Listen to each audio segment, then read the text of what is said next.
নমস্কার, কেমন আছেন সবাই? প্রিয়াঙ্কা লাইফস্টাইলের নতুন আরেকটি ব্লগে আমি প্রিয়াঙ্কা আপনাদের সবাইকে স্বাগত জানাই। আজকের এখন সকাল ওই 7:15 মতো বাজে, আর এখন থেকেই ব্লগটা শুরু করছি। তৃষ্ণা কিন্তু আজকের স্কুলে যায়নি, সেই জন্য একটু দেরি করেই ঘুম থেকে উঠেছে।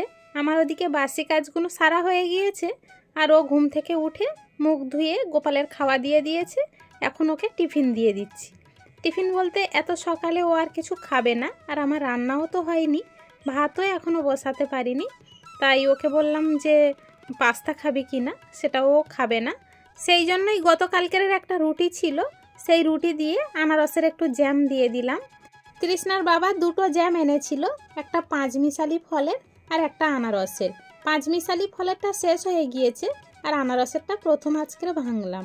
তবে নাকি খেতে বেশ ভালো। আমি তো অত খাই না, আর মিষ্টি প্রচণ্ড। তৃষ্ণা খেয়েছে, বলল ভালো। 5 মিশালি ফলের যেটা ছিল সেটাও সুন্দর। আমি একটু খেয়েছিলাম একদিন, তো বেশ ভালোই লেগেছে। আর আজকের তৃষ্ণাকে এখন খাবার দিচ্ছি ঘরে। এই মুহূর্তে গেল কারেন্টটা চলে, বেচারা অন্ধকারেই খেতে বসেছে। বারান্দায়ও বসতে দিতে পারছি না, কারণ আমি বারান্দায় কাঠকুটো বের করবো রান্না করার জন্য। সেই জন্য কাঠের ধুলো যদি উড়ে ওর খাবারে পড়ে, তখন ওর শরীরের অসুবিধা হবে। সেই জন্য আর বারান্দায় বসতে দিলাম না। এরই মধ্যে তৃষ্ণার বাবা বাজার থেকে চলে এসেছে, কিছু সবজি বাজারও এনেছে, সঙ্গে মুড়ি এনেছে। আর আমাদের বাড়িতে মুড়িটা বেশি খাওয়া হয়, সে তো আপনারা নিশ্চয়ই জানেন। সন্ধ্যা সকালে মুড়ি না হলে আমাদের চলে না, বিশেষ করে আমার গ্যাসের সমস্যা। আমি সন্ধ্যাবেলা একটু মুড়ি আর সকালবেলায় একটু মুড়ি না খেলে কিন্তু শরীর ঠিক থাকে না। তো আমি আর তৃষ্ণার বাবা খাই। তৃষ্ণার বাবা আবার সকাল টাইমটা মুড়ি কলা দিয়ে খেয়ে যায়, সেই জন্য একটু মুড়ি লাগে। তৃষ্ণা আবার অতটা পছন্দ করে না মুড়ি। তো সেই জন্যই তৃষ্ণার বাবা মুড়িগুলো এনে নিজে নিজেই ঢেলে নিল, কারণ আমি তো রান্না করছিলাম বাইরে কাঠের জালে। আর আজকের রান্না করতে গিয়ে কি সমস্যাটায় পড়েছি দেখুন না। এদিকে তেলও শেষ হয়ে গিয়েছে, লবণও শেষ হয়ে গিয়েছে। তবে না, এটা ভাববেন না যে বাড়ি থেকে একদমই সব কিছু শেষ হয়ে গিয়েছে, সেটা নয়। রান্নাঘরে যে ছোট ছোট লবণের কৌটো, হলুদের কৌটো আর ছোট্ট তেলের শিশি, তাতেই কিন্তু সব কিছু বাড়ন্ত। আর ঘরে যেগুলো ছিল সেখান থেকেই কিন্তু আবার ভরে নিলাম। প্যাকেটে একটা তেল ছিল বলে বাঁচোয়া, না হলে এই অবস্থায় ছুটে বাজারে যেতে হতো। আশেপাশের দোকান থেকে তো তেল আনলে হবে না, কারণ আমরা যে তেল খাই বাজারে না গেলে কিন্তু পাওয়া যাবে না। তো যাই হোক, আপনাদের সাথে গল্প করতে করতে সব কিছু আবার ভরে নিলাম। চলুন এবার আবার রান্নার ঘরে যাওয়া যাক। ওদিকে আবার আমার ভাজা বসানো রয়েছে। রান্নাঘরের সব কাজ গুছিয়ে এসে দুপুরের ঠাকুরটাও দিয়ে নিয়েছিলাম।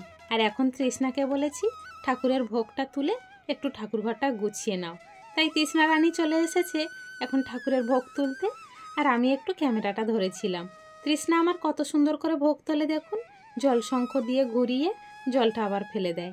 এইবারে আমি যাব ওইগুলো মেজে এনে তাই তৃষ্ণাকে খেতে দেব। আর আজকের যে এই হলুদ ড্রেসটা পরে গোপাল সোনাকে যে কি অপূর্ব লাগছে, সে না বলে বোঝাতে পারবো না। ক্যামেরার মধ্যে কতটা আমি দেখাতে পেরেছি সেটা কিন্তু আমি বুঝতে পারছি না। তো আমার তো খুব ভালো লাগছিল গোপাল সোনাকে আজকেরে।